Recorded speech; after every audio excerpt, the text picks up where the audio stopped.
Good morning. I'm Dr. Robert.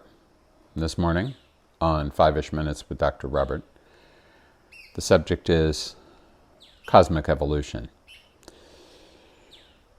It's curious to me that both modern physics and classical Indian physics, at least classical Indian physics as described in the widely popular Sankhya Darshana, darshana meaning both literally a way of seeing things and figuratively a philosophy, that both modern physics and the Sankhya Darshana are of the opinion that the universe as we see it came originally from an infinitesimal, dimensionless point called a singularity, and from that infinitesimal, dimensionless point, the entire experience of reality as we know it today has emerged. Both agree that that emergence occurred in a moment. In modern physics, it's regarded as being a trillionth of a second, and that the expansion was trillions of times from that infinitesimality to the stage where it began to expand at a more experiential kind of rate.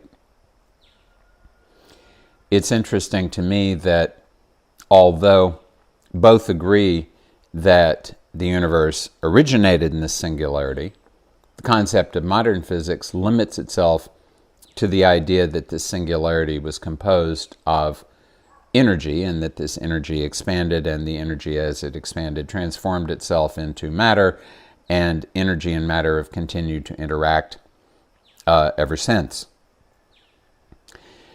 And as a result of their interaction, in some way, by some method that has not been explained, and I think will, in my opinion, possibly will never be explained rather than by some tautological means, by some means that's unexplained and possibly will never be explained, consciousness somehow arose from matter and energy.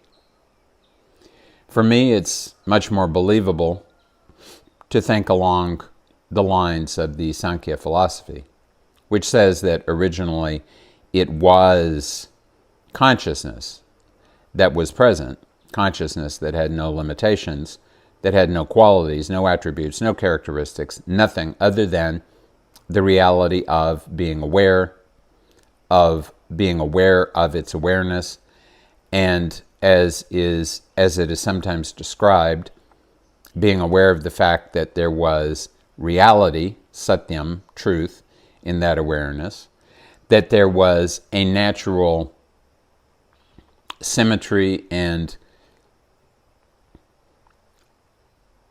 harmony in that, or rhythm in that awareness, that in the singularity was potential only and has manifested itself thereafter. That would be ratam.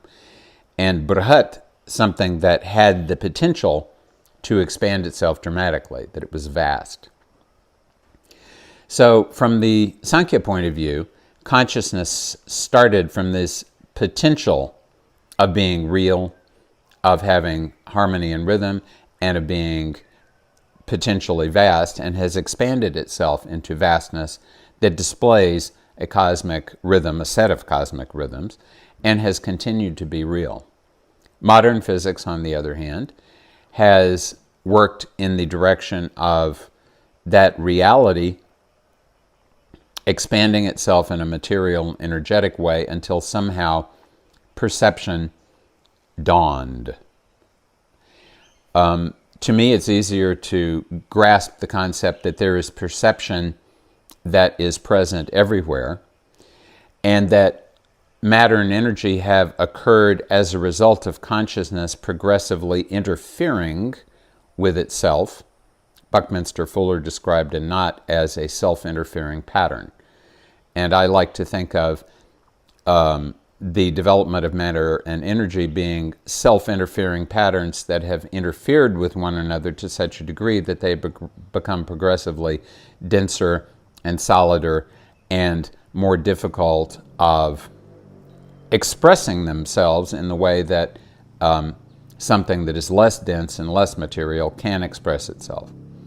So even rocks possess a certain kind of awareness from the Indian perspective, a very, very, very, very slow awareness, one that is limited by this structure of self-interference that has developed over many, many, many billions of years. And it is, I feel, a very useful way to look at reality to think that there is awareness in everything, and that it is beneficial for us as the species on Earth that, so far as we can tell, is the most aware, that we should expand our awareness and appreciate the awareness of everything in our environment instead of simply thinking of it, as it is so tempting to do when one is focused only on the matter and energy aspects of things, instead of thinking of everything that is not us as being objects that we can manipulate. I think it's better that when you already have a certain consciousness in yourself and an awareness that there's consciousness everywhere, that it becomes much easier to appreciate the fact that it is wise to behave judiciously with everything in your environment so that that environment will behave judiciously with you. This is Dr. Robert, wishing you all a very judicious experience of reality.